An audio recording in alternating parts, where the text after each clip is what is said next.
So like think of a milking stool. You want the 3 legs really solid.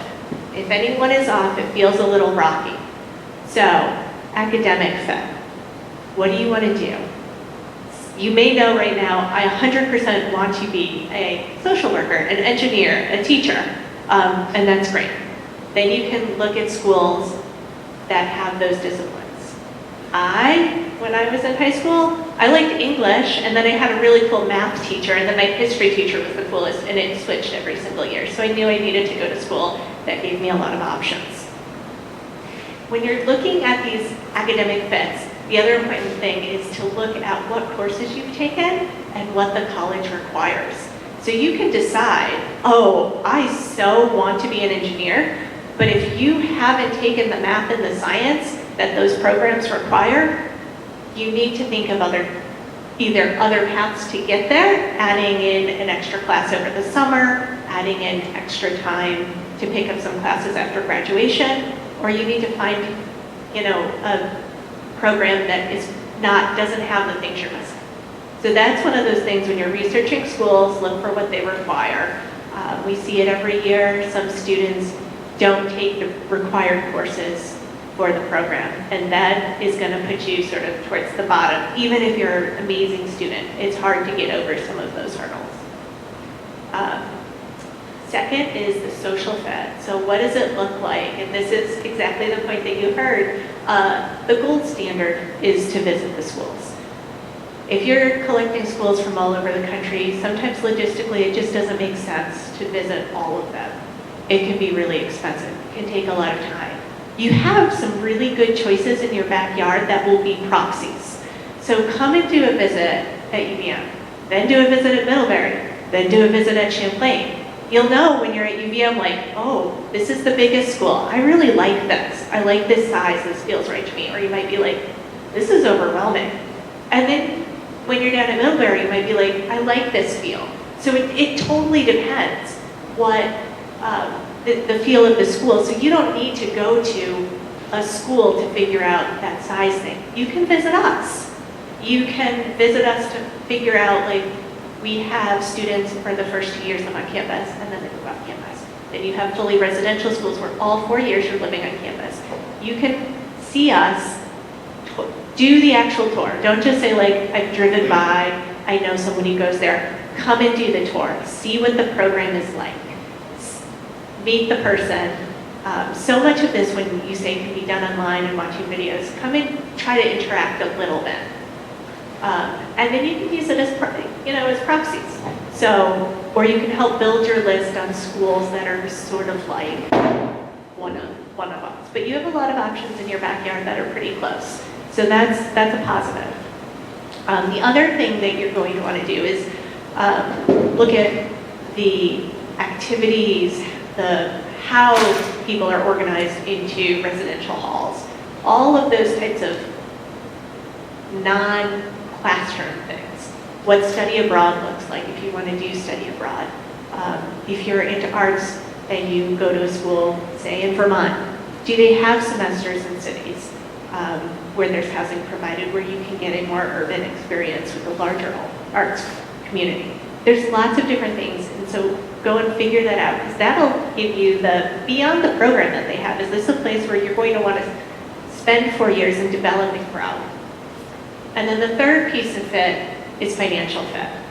And you'll hear more from BSAC, I'm sure, but a couple of things. There's ways to look at this where, ooh, that looks really expensive. Know that there's something called a net price calculator for all of us that you can put your information in. And it's just an estimate, but it'll give you a sense of the difference between the sticker price and what you might pay. The most expensive school may be the most affordable school at the end. The school that you're targeting because you think it's the most affordable may not be the most affordable. So you're going to want to keep a variety of different schools, and as you get admissions letters and offers, compare what's the best financially for you. And again, the list means you need all three. You can't just love the program. You have to love the program and be able to afford the program to put you in the best place at the end, which is really your launching pad for the rest of your lives. 4 things. how do you learn about this stuff? Yes, Google's your friend. You can Google a lot of things, you can get the facts, but email us, the admissions counselors. I'm old and not hip, but I can put you in touch with students. And then you can chat, you can video conference, you can email with students, you can email with faculty. So reach out to us. Make sure you're talking to people in your school.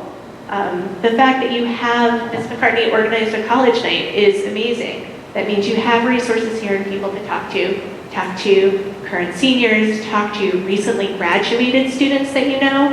And then when you're on campus, talk to random people on campus. It'll give you a feel for what it's like. And I think that's make sure you're kind of getting out and engaging with the world. I think that's important. And then just circling back, breathe. There's a lot of choices, and you all have a lot of options. And that's the really good thing. I'm going to tell you right now, rejection might be part of your process. We make admissions offers, we make waitlist offers, some students get denied. And it's not that you're going to get denied from every school. That's why you have that list, and rejection is part of life. So it's how you handle it. And there's lots of different paths, and you will find your right school.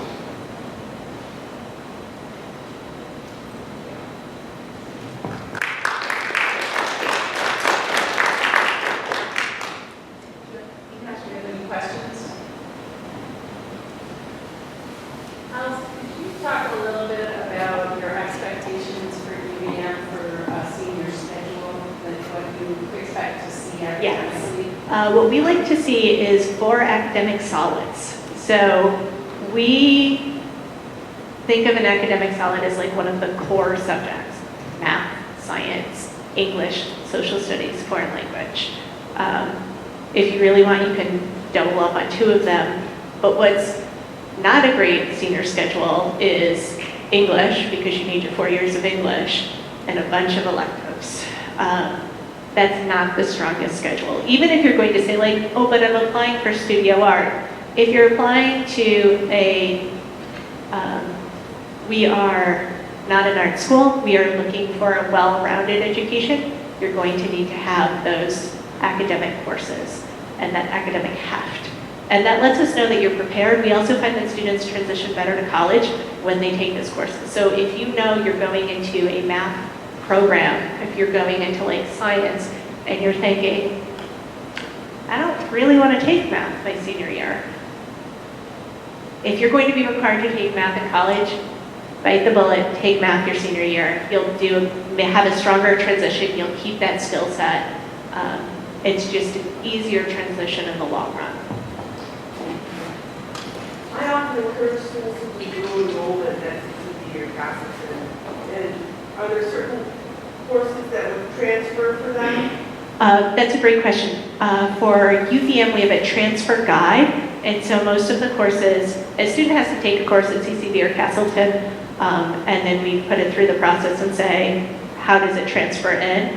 If you can find the, I wouldn't say all, but many, many courses from CCV and a good number from Castleton, you'll find on that list, most of the basic courses that you'd be considering. Then another question about AP exams. Students in an AP class, you refer them to then take an AP exam as well? We don't use AP scores in the admissions process. Some schools do. We use the AP scores to determine whether they'll get credit. Like, you're not going to get any college level credit for taking the AP class. We determine the credit based on your AP score. I would also say UVM is a great partner of ours. We are blessed to be able to send a lot of kids there, and you folks know us really well. So that's a good thing, and also that they know if there are holes in your schedule. So they know specifically what we offer academically, and so they know if you're not taking calculus, for example, because they know what a senior schedule looks like from us. So thank you very much. Do you have other questions?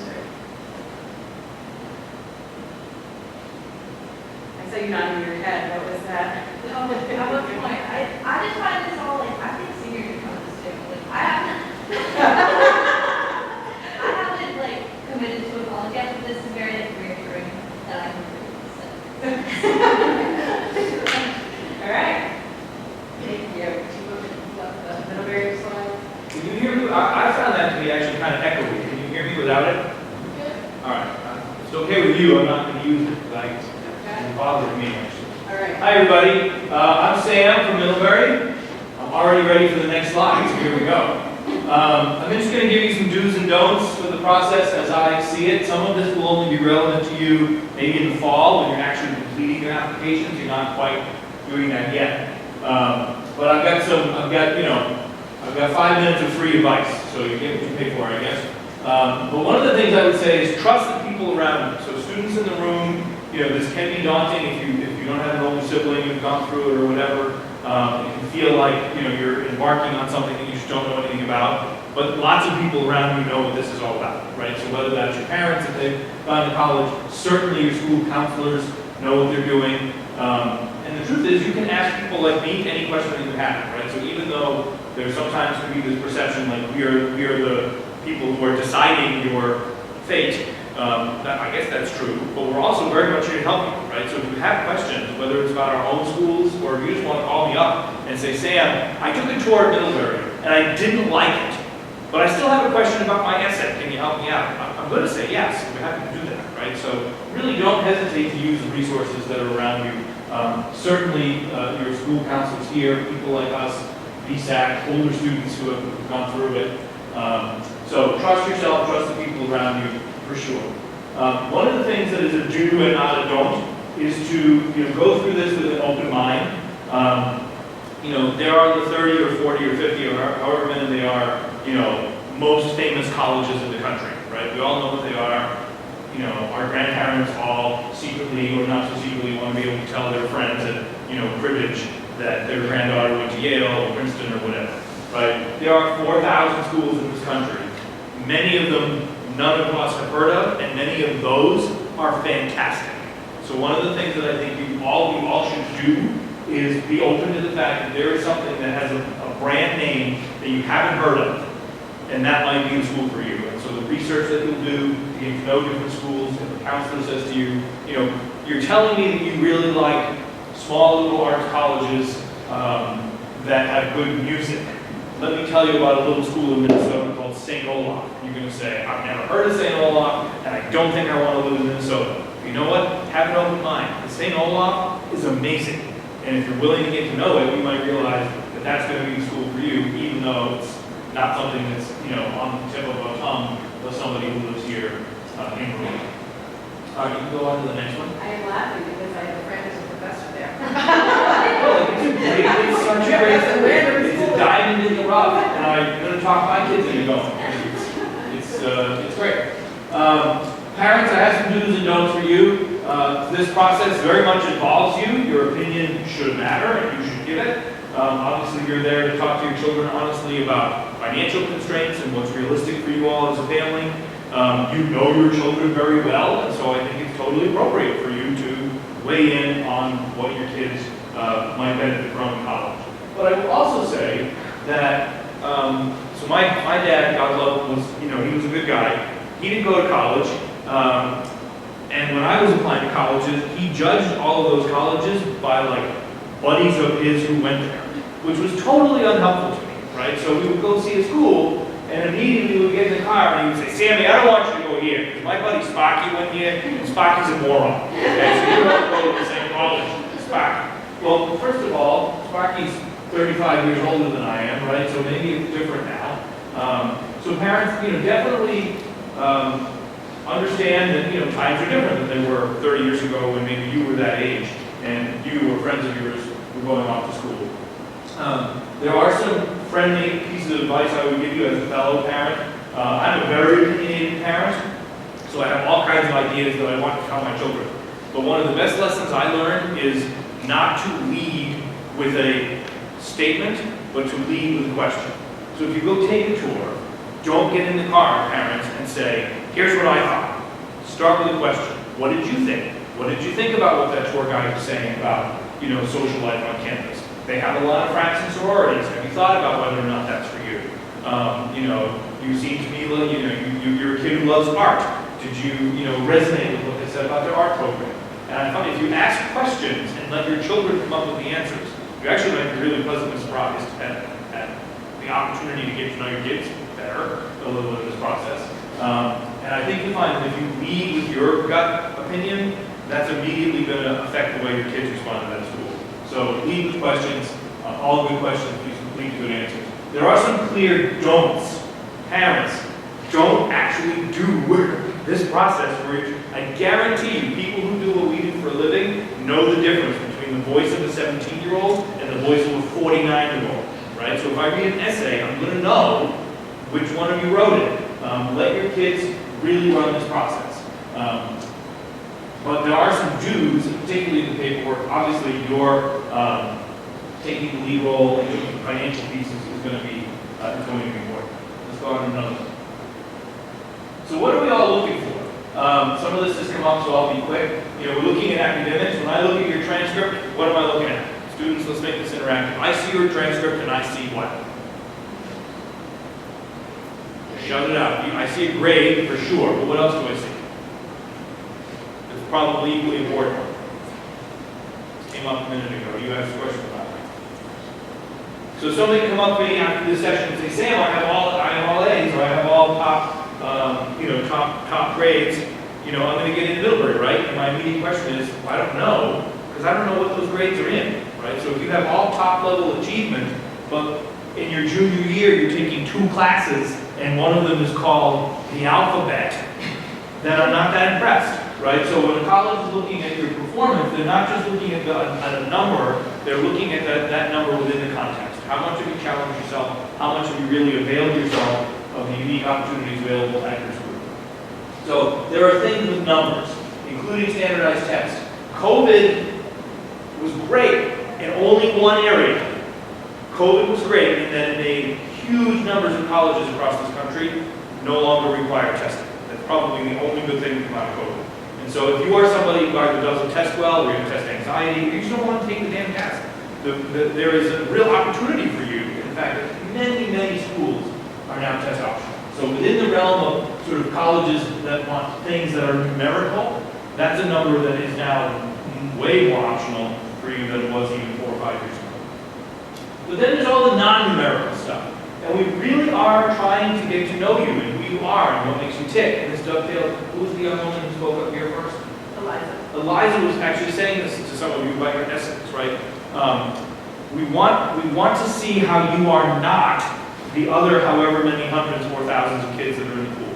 So if you are OV's #1 cross-country runner, that's great, and good for you, and I'm proud of you. But here's the thing. What's that? You happen to have one. Okay. Oh, okay. All right. Luke Calvin. So here we go. I'm gonna write your terrible essay for you right now, so that you don't have to do it. For 4 years, Luke Calvin was always 6 yards ahead of me in all the cross-country races, and I spent my whole life trying to catch up to Luke Calvin. And not only is he faster, he's smarter, and he's better looking, and he's got everything going, and I've just been trying to get Luke Calvin. But you know what? In the final cross-country race of the fall, I dug deep, and I felt the sweat on my brow, burning my eyes a little bit, and I could feel the burning in my muscles, and I pushed, and at the end of the race, I came in first, and I finally beat Luke Calvin. And that's a great essay. It's not a great essay. It's a great moment in your life. But here's the thing. Everybody who's ever run cross-country and won a race will probably write that. Right? So one of the things that the school is looking for is, when I talk about essays, I talk about both content and craft. The content itself should be distinctive, right? So maybe you're the #2 cross-country runner, but maybe what nobody in this room knows about you is that you are also Brandon's #1 breeder of albino ferrets, right? And like I read about it, right? So like you're the ferret guy, right? And everybody knows like you want a really top quality albino ferret, go to this dude, right? And there are things about you that people don't know that make you distinctively uniquely you, and that's the stuff you should write about, not the stuff everybody else should write about. And so that's the content. And then in craft, it should also sound like you. So when you give an essay draft to a friend or a teacher or what have you, what was the girl's name, Eliza? Eliza said this too, right? Get good advice, but if once that advice starts to make you feel like, you know what, that just wouldn't sound like me, or that vocabulary choice, or that the way of that phrasing, I wouldn't say it that way, then don't take that advice. It should always sound like you, it should sound authentic. It should allow us to get to see who you are and how you walk through the world a little bit, and the things that you are interested in and passionate about, etc. All right, let's go forward.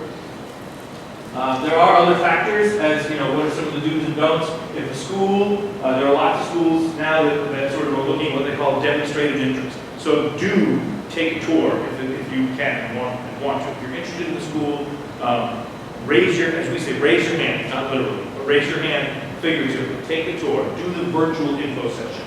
If they offer an interview, do it. The things that will show the school that you are an authentic candidate for them. I'm going to add to that, register yourself through the website when you take the tour. Don't just show up on campus, take the tour, and think they know you're there.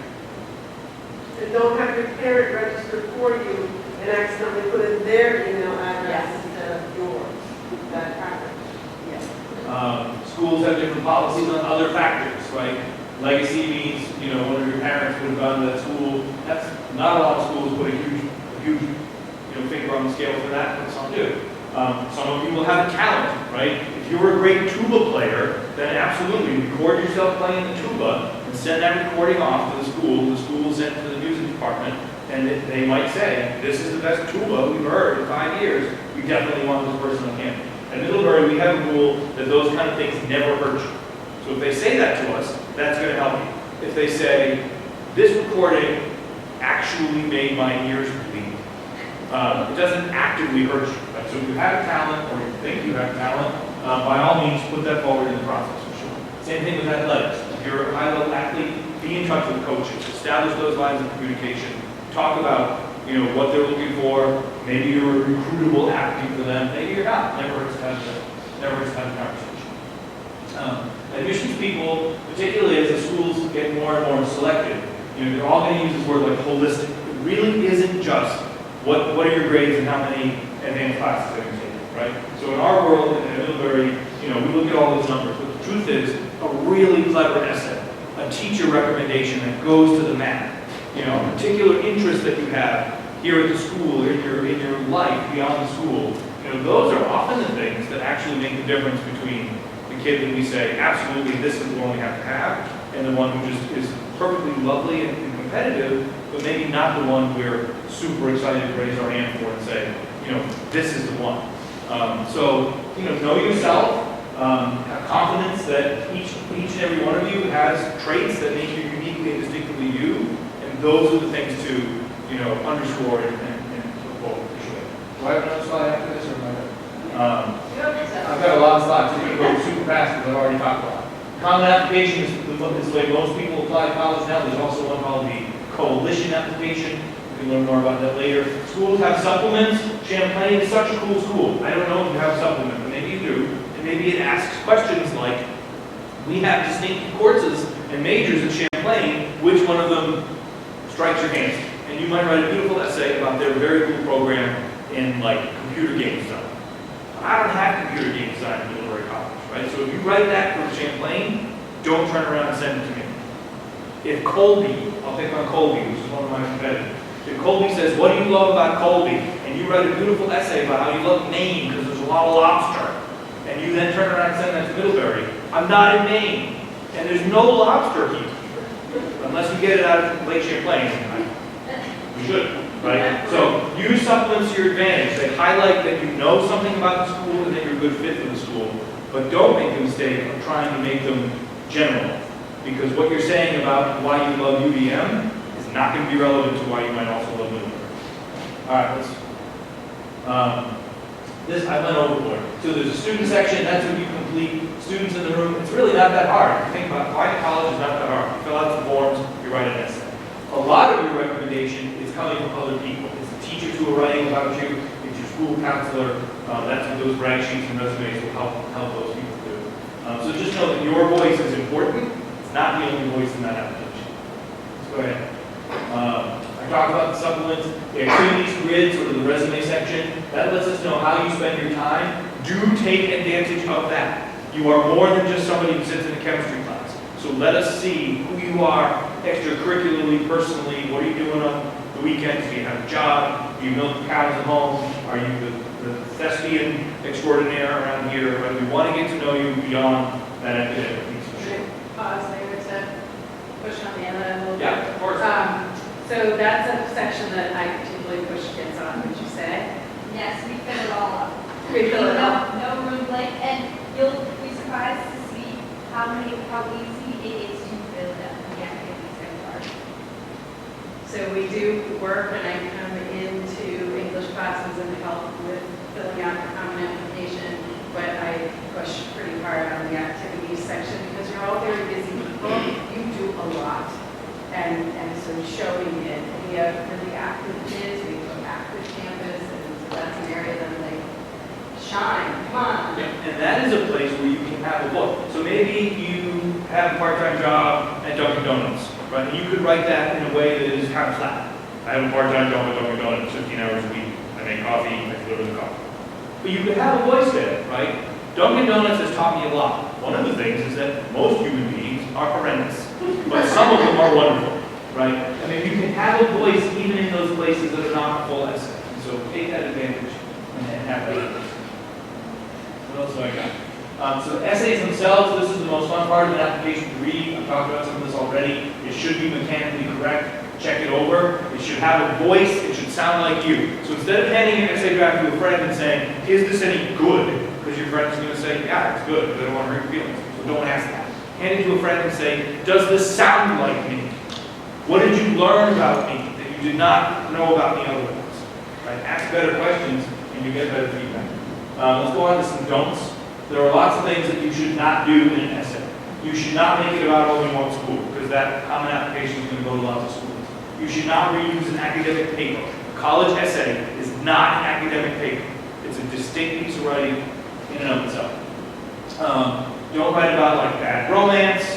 Every year somebody writes about, like this year I just read one, Susie, I had a crush on Susie my whole life. She's the most wonderful girl in the class, and I was always afraid to talk to Susie. And then one day last year, I went up to Susie, and I said, Susie, will you be my date for the prom? And Susie said no. That was the end of the essay. Not helpful at all. I didn't get to know the student. All I really got to know about him was that Susie just didn't like him enough to go to the prom. There was nothing positive to come out of that particular essay, right? So don't be negative. Don't go negative. This really is your chance to shine. And so avoid things. Even if you had a struggle in your life, take on that struggle for sure. But show me the positive that comes out of it, right? Essays can be about anything. They can be about your flavor of ice cream. They can be about learning how to drive a stick shift, right? They don't have to be about, I saved the world. It doesn't have to be a brag sheet. It doesn't have to be a braggadocious kind of piece of writing. It can be very small, right? Here's why I think cinnamon raisin English muffins are better than the plain ones, right? It doesn't matter as long as you're using that essay topic to shine a light on sort of who you are and what makes you tick. The actual topic, frankly, doesn't really matter as much as what you do with that topic. Okay, probably done that, right? So the only other thing I would say is, the last thing I would say, this actually is a lot of fun, believe it or not. Visiting colleges is fun. They all have a different personality and quirks and traits just like you all do. So enjoy it for what it is, get to know these different schools, and I think you'll find that sort of process of, every time you take a tour, you're sort of thinking about, well, who am I and who am I becoming, and how can this school help me get there? It's actually pretty darn cool if you see it as such. I've talked way too much. Thanks for listening. Great.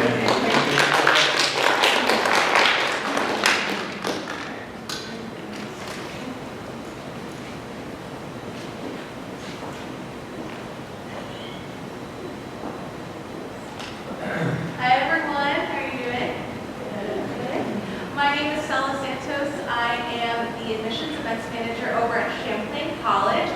Your admissions representative is Leah Miller, and she has another obligation but I did leave a couple of cards with counselors, so if you ever see someone from Champlain on the road, it is probably her. However, I'm really excited to speak with you all tonight because a part of my job being an admissions events manager is planning all the fun events that you get to experience while you're on campus. So my topic today is why college interviews are really important and why visiting campus can really be beneficial, not only for you, but also for the admissions staff that you get to form connections with while you're going through this wonderful and crazy journey. So I'm going to talk all about that tonight. Perfect, thank you for having that. So I'll talk about some things that we do over at Champlain, but again, it's being very general and what colleges can offer as well, and why different aspects might appeal to you, going forward with the college search journey. So you can see that we have campus visit. Oh, sorry. Let me go back one slide. Campus visits. Sometimes schools offer personal interviews, such as my colleagues have said.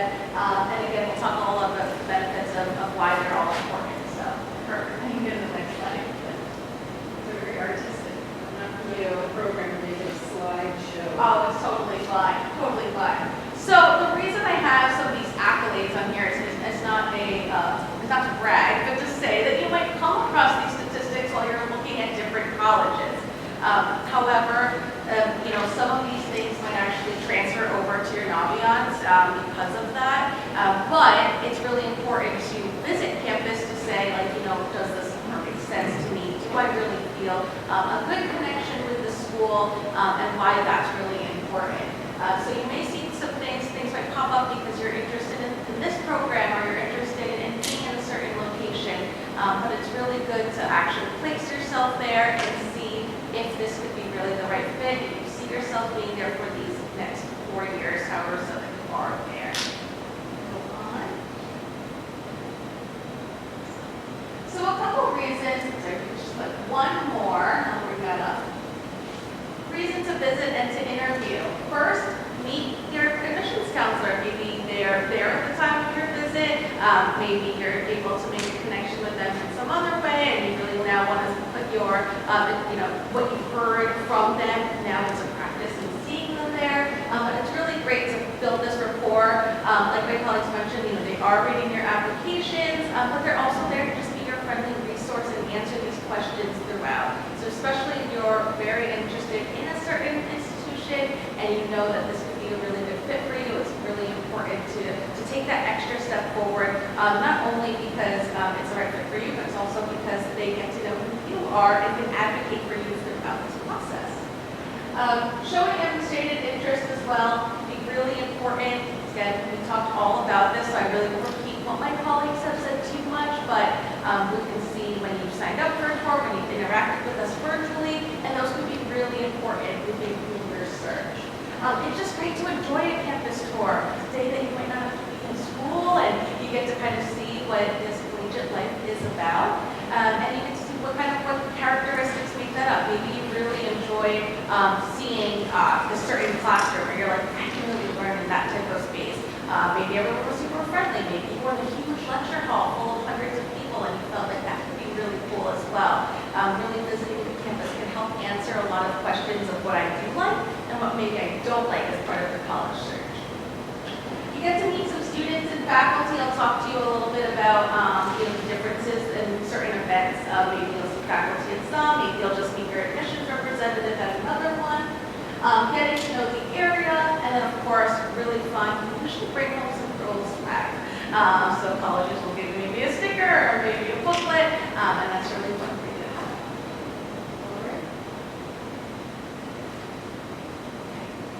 So this was very Champlain branded. I realized I'm wearing the same shirt that I wore in that photo, so fun fact. Consistency. Yes, thank you. But a lot of admissions departments will have something like this on their website. I don't have my territories, or we don't have our territories listed in here, but every one of our admissions staff will take a portion of the country and will be your designated representative. Again, I said yours is Leah, so she's on the far top right over there. She's your senior assistant director of admission, and love to connect if you would like to scan a QR code. I know Leah has put in some links for you to send for a visit great because a lot of times people are like, how do I find who is the person, right, that I would speak to? All right, so I mentioned this a little bit in the beginning, but, and we talked about it a lot over the course of tonight, but demonstrated interest, why is it important? First of all, a huge benefit to get to know a school, its community, its campus, its professors, and its students, but it can also really serve you at the time of your admission, right? So, we've had this happen all the time where maybe something in your application just needs a little bit further explanation.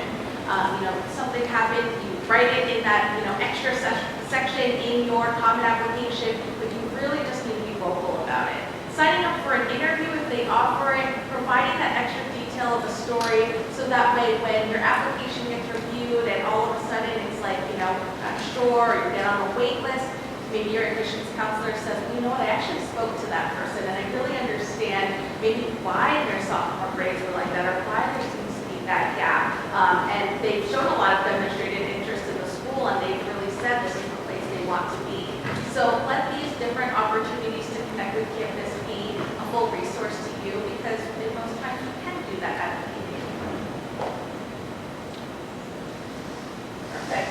You can also, at Champlain specifically, we offer one-on-one financial aid appointments. That doesn't matter if you are, a senior currently looking into the process, or you're a junior or a sophomore, and you're just like, I just have some quick questions. They are all virtual and offered online. And again, one of those moments of fit, that financial fit, a great way to start is to ask some questions to the financial aid team about if there's a possibility of how to make this work for you and your students.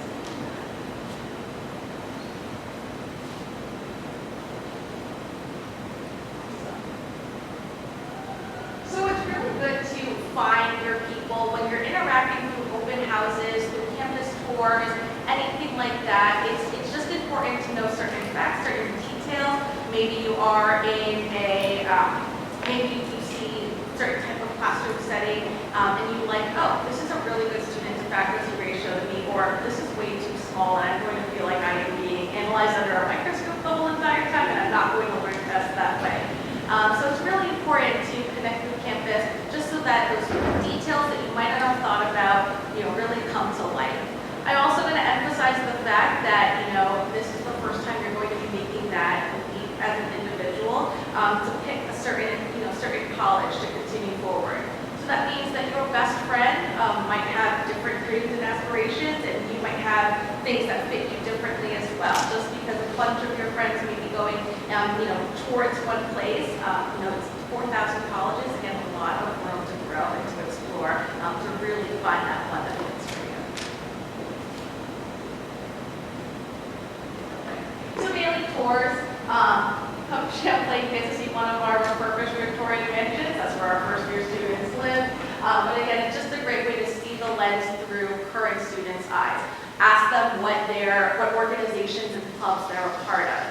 What was challenging for them their first year? Why did they even decide to go to the certain college, out of over 4,000 schools? Really important questions to kind of get that one-on-one time with a student that is representing the school, but will be really honest and authentic about their experience as well. As a parent, I will add that I would go park myself somewhere and say, go explore, I'll be here. And you just go off and do your thing.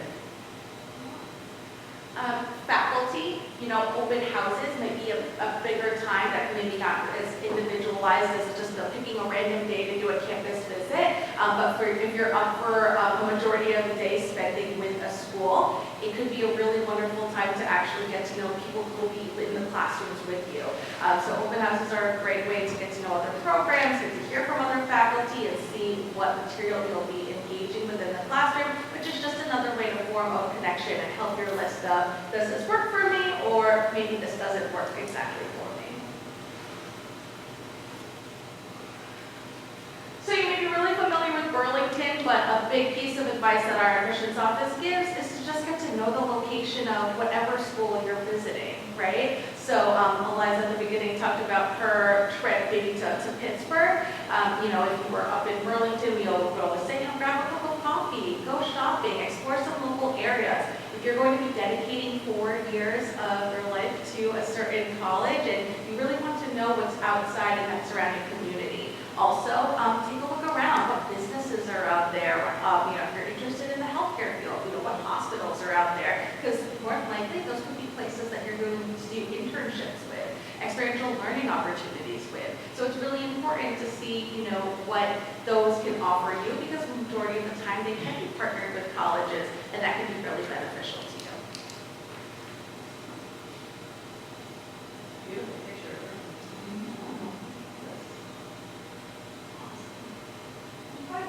I believe this would be my last slide, but again, every college is different in how they do their visit options, when you can visit, what they offer, specialized tours, seeing things, taking a mock class. So really be intentional with it, explore a lot, and I love what my colleague Megan said, that you have a lot of great resources in your backyard. So if you can't, visit colleges that are thousands of miles away, you have some great schools that you can kind of get some identifying factors with, and then compare them and parallel to them as well.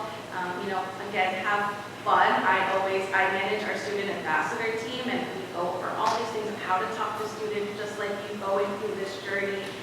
So enjoy the process, visit as many things as you can, and ask tons of questions, because you don't want to be in your car driving home and all of a sudden you're like, I forgot to ask, 6 questions that I had stuck in my head.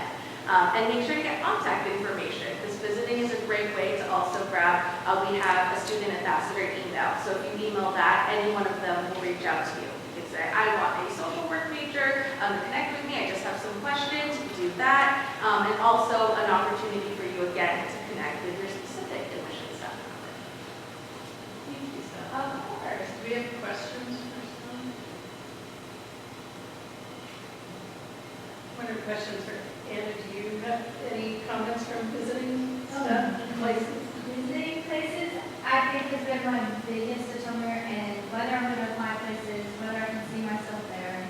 I did the whole, I wish I was in, well, Turn around. I was a die-hard, I'm going to go to Penn State. That was my big thing. I went and I visited Penn State, walked around, I realized I will not be even applying. Now that's not turning away from college. It's a great college, a lot of my friends went about it. I realized those buildings were bigger than some buildings in Burlington. That scared me from being small town Vermont. Yeah, anyway. But it was super fun. And then another campus thing I did, I toured a really beautiful school in Rhode Island. And what we did was we stayed at a little inn near the college. At night we walked around. It was super beautiful. The next morning we went and we toured. Absolutely loved it. Got a student-led tour. Honestly, some of the other schools I've been to, there wasn't any tours that day, so we were allowed to go and walk around. And I found I got a lot of really honest answers, really influential answers from students that were just walking around campus. They're not going to lie to you. That's really they're not going to sugarcoat anything. They're going to tell you if the food is horrible. They're going to tell you which have to go to the one on the East Campus, and they'll tell you where to go. That's another big thing about tours. Asking questions. I think that's the big thing, like you said, don't get in the car and regret not asking anything. No question is a stupid question, especially on tours. That's a big decision you're going to be making. You want to know all the little things. Is it that? Yeah. Thank you.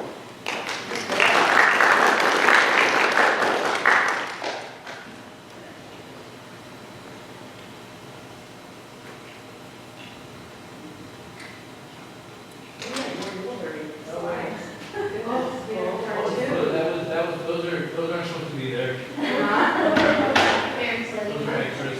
Okay. I have just I can slide. Yes, you do. Oh, hi. I'm Monica Kelly. I've actually been, I work here in Otter Valley. I'm the VSAC Outreach Counselor here. I've been doing this job for 23 years, so I've been in the VSAC financial aid game for a really, really long time. I wanted to get up, I was thinking about Jerry before, it's like, show me the money! So that's what I want to talk to you about too, is it's great to get into the schools that you really think that you want to attend. But the bummer can be sometimes is having your heart set on that school and then finding out that your parents can't afford it. You know, that they want to retire someday. And it really stinks to think about having a college debt that's more than the price of a new house. So what I talk to students about is working with your resources. That's come up a lot. Working with your resources to find the college that is not only the best fit for you academically, socially, and financially, but that can also help, that you can have some resources to help pay for that. So there are different ways to pay for it, grants and loans and scholarships and things like that. So make sure you explore all the options that are available to you to help pay for college. So there's a really cool resource that all you juniors can start checking out now. It's called the Raise Me Scholarship. Okay, RAISE.ME scholarship. I know Champlain honors the Raise Me Scholarship. I think Middlebury and UVM have components with that as well. So you get these little micro scholarships for everything you do. You play a sport, you get a scholarship. You get an A, you get a scholarship. They're these little micro scholarships. And they do help. Every bit helps.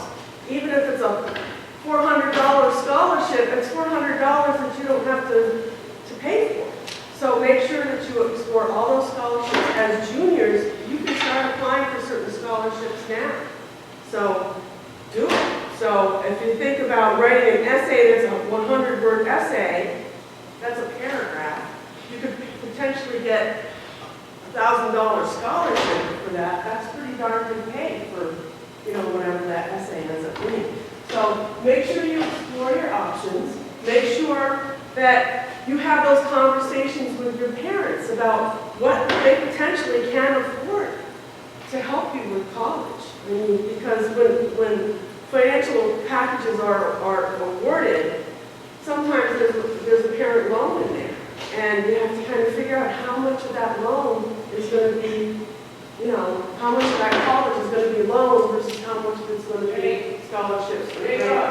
So things that you need to explore, and you guys are this. You want to make fun? Oh no. I think you guys can hear me, right? You guys are going to get sick of me because I'm going to be back here in the spring and I'm going to do a thing called Managing College Costs, where I talk about all the forms and all those wonderful things that you need to do as seniors. And then when the FAFSA opens, I offer an evening of one-on-one financial aid help, so I can help you fill out the FAFSA and things like that. But the forms that are the most important, like I said, is applying for scholarships now. You can start looking for scholarships now. Look to, and then in October 1st is when the FAFSA actually opens. So you can't do the FAFSA until after October 1st. And the FAFSA stands for Free Application for Federal Student Aid. And every student needs to apply for the FAFSA. You don't get money from the FAFSA. A lot of times I have students who come to me and say, well, FAFSA is giving me this amount. Well, no, FAFSA is not giving you that amount. FAFSA is the application for the things like the federal Pell Grant. And you need to do the FAFSA if you're going to take out a federal loan, because you need your username and password for that. If parents are going to take out a Parent Plus loan, you need to have the FAFSA done for that. So there are certain things that the FAFSA helps you take care of. If you're applying to some of the private schools like Middlebury, they require the CSS profile. I believe you still do, right? Yeah. CSS profile stands for College Search Service, and that's an additional financial aid form that asks a lot of questions. And the reason they ask for that additional information is because schools like Middlebury have what's called an endowment. So they have money that is sometimes given to them by alumni and things like that, where they can use to give that money to students. But they don't know how much they're going to give until the student completes the FAFSA and the CSS profile.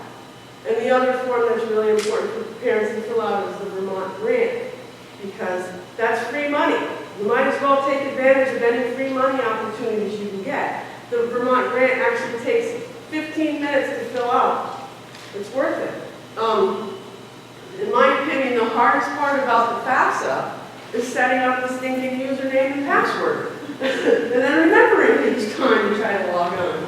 So put those things in a safe place, and I'll go over all that. We'll have an entire night that's dedicated to financial aid, and what I was showing you is on the senior Google Classroom, it's all laid out for your kids, step 1, step 2, step 3, as well as we have a whole section that drives seniors nuts of scholarship stuff, because it just gets added to like daily at this time of year. And some of them, like I said, would be eligible to apply for those as juniors, so why not? Why not take advantage of that? Yeah. When would we start the class of the October their senior year? That's, like, it's not, it doesn't open for the seniors until October 1st of the senior year. So the idea is that you can get the username and password beforehand, and then, because that just makes it a lot easier when you go to apply for the FAFSA. You don't have to apply early for the FAFSA, but there are priority deadlines for financial aid. And what was Eliza mentioned that. She's like, there's 2 deadlines you need to remember. One is your application deadline, and the other one is the priority deadline for financial aid. And the priority deadline for most colleges is around January, like January 15th is the priority deadline for most colleges. So it's just good to keep that in mind. And the priority deadline means that you can apply for the FAFSA after that. But chances are some of that money in the college's system and with BSAC is first come, first served. So if you don't apply for it before that priority deadline, you may not get that money that your student actually deserves. So it's good to have those conversations. Make sure, as students, make sure that you know your parents aren't psychic. They don't know what colleges you're going to apply to, and they don't know what the financial pieces of those colleges are. And make sure you talk to one another. When my 2 boys were graduates from Otter Valley, one went to RIT, and the other one went to Siena. And my first son, my oldest son, I followed him around forever. He was like, Mom, just stop. Because I was like, have you done this yet? Have you done that yet? What about this scholarship? What about that scholarship? What about junior night, huh? I'm glad to see you guys are here. How come, So what I did with the second one, misery loves, no, not misery loves company, but you learn, right? So with my second one, I said, hey, why don't we sit down for 1 hour once a week just to talk college stuff? And that way I'm not bugging you about deadlines. And if we don't have any college things to talk about, we could just talk. That would be something. So I let him kind of choose the day and choose the time, and we set aside an hour once a week just to do these things. So that we weren't so that I wasn't bugging him all the time. And I wasn't following around like a little puppy dog. Have you done this yet? Have you done that? So make sure you have those conversations. Make sure you open it up. Because bottom line is it's going to cost you money. It's better to have college not cost a lifetime. It's worth a lifetime. It's worth that. But don't have students being put in a position where they have to pay for it for the rest of their lives, like we're seeing now with the loan forgiveness and things like that. So just put yourself in a good position where you can have those financial choices. I tell students to look at, try to find at least a minimum of 3 colleges that satisfy those 3 criteria. Academically first, academic, social, and financial. And try to at least have that. It's really tough when I sit down with a student who says, I'm just going to apply to this one school. And then I really don't have anything to talk to them about because they're stuck in that. They're stuck in that mud up to their knees with this one. And sometimes it's really hard for them to see that. That there are, 5,000 different colleges that you can apply to. I was working with a student at Rutland today, and she's interested in business. So we went to College Scorecard, which is a really simple one. I think I talked to some of the juniors about that. You don't have to sign into it. You can just Google College Scorecard, and it's a little search site. And you put in your major, and she was interested in business. there are 1,600 colleges in the country that offer some sort of a business major. So that's a lot to choose from. So you can have those obscure colleges, you can make those decisions that fit for you. And it's a great idea to go and visit the big ones, the small ones, and we have that here in Vermont, which is awesome. Is that what you needed? Yeah, I mean, I think when it comes to financial aid, the things that Manda and I talked about before are have a variety of schools. So know that like an in-state school that you're applying to that has a lower tuition so that you can then compare that to a private school that may come with a higher tuition. And that you're applying to a variety so that when you come to looking at your financial aid packages, you are looking at a variety of choices. And also that hard conversation that as a parent, you're looking out for your kid's whole future. So while their heart may get totally set on this one fabulous, wonderful school, they do have to make that, hard decision about, do I want to be this much in debt for this long, compared to I could get a really comparable degree and a comparable education and pay $10,000 less a year to go to that school. So, but a lot of times the financial aid packages come out pretty similar. I will tell you as a parent going through this, when your net price calculator, when you go through and like the FAFSA determines like this is the family contribution and this is the amount, it came out pretty close on all the schools. I will say that, like, and with my kiddos, there were a wide variety of schools, and it was kind of startling that we came out with like UVM was only $1,000 off from Columbia, when it came down to like what we were paying. So then it was like, okay, well, go to Columbia because you're going to New York City, that's a cool name, let's go for it. But, That price calculator is something that you can do in your junior year too. I mean, we compared University of New Haven and Hartford. There were $300 between the two. I mean, but you can find that out on the net price calculator, and it will ask you questions. It'll ask you your own financial situation and financial questions, and then it'll build an estimate. So that's not a gift, that's not a guarantee that that's how much the student is going to pay, but it's an estimate. So it's a conversation point that you can have with your students. And some of those more expensive schools, some of those private schools, they do have the larger endowments, and they do have the money so that they can pay. Definitely cross country. If you want to run in college, there are probably some scholarships that you could take advantage of. So as a junior now, you should be logging on to the NCAA Eligibility Center. Make sure you get your name in there, and the coaches can start contacting you. So make sure you do that if that's a direction you want to go.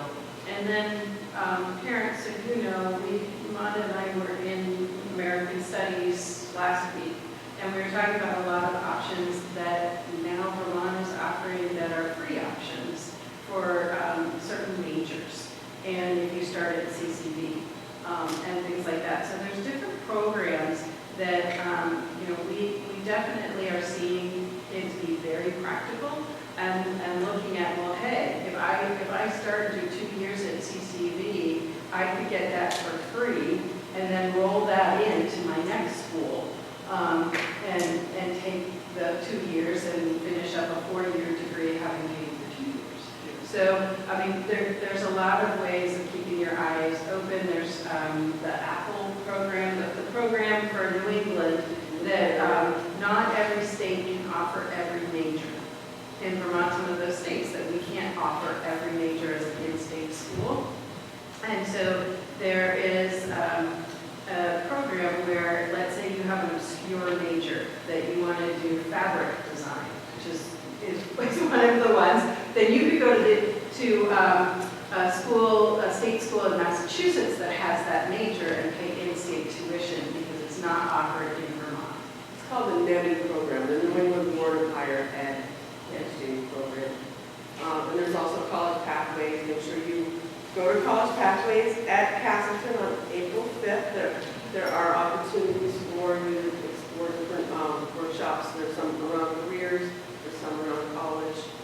The program Ms. McCartney was talking about, where you go to CCD for free. There's a program that if a family makes less than $75,000 a year. It's called the 802 opportunity. You can go to CCD for free, but you have to make sure that you're, taking advantage of whatever, like a certificate program or whatever is available. And that's not just for students, it's for parents as well. So if you're a parent and you're thinking about going to college, or if you're got partway and something happened and you decided to change your mind and go in a different direction, that's available for any Vermonter who's college age. It's called the 802 opportunity. Nice opportunities come along. It's on the VSAC webpage. We have lots of information on our VSAC webpage that talks about all of these things that were covered tonight. College visits, how to set up an interview, what questions to ask in a college interview. And at the College Pathways event, there's also going to be a college fair, so students need to make sure they take advantage of that. Ask those tough questions. Ask those questions. Nothing worse, right, than being on a college tour and the tour guide says, do you have any questions? And then all of a sudden, everybody's feet, all the students, their feet get really interesting and everybody just looks down at their feet and they don't say anything. Take advantage of those questions. Make sure that you just ask them. No question is no question.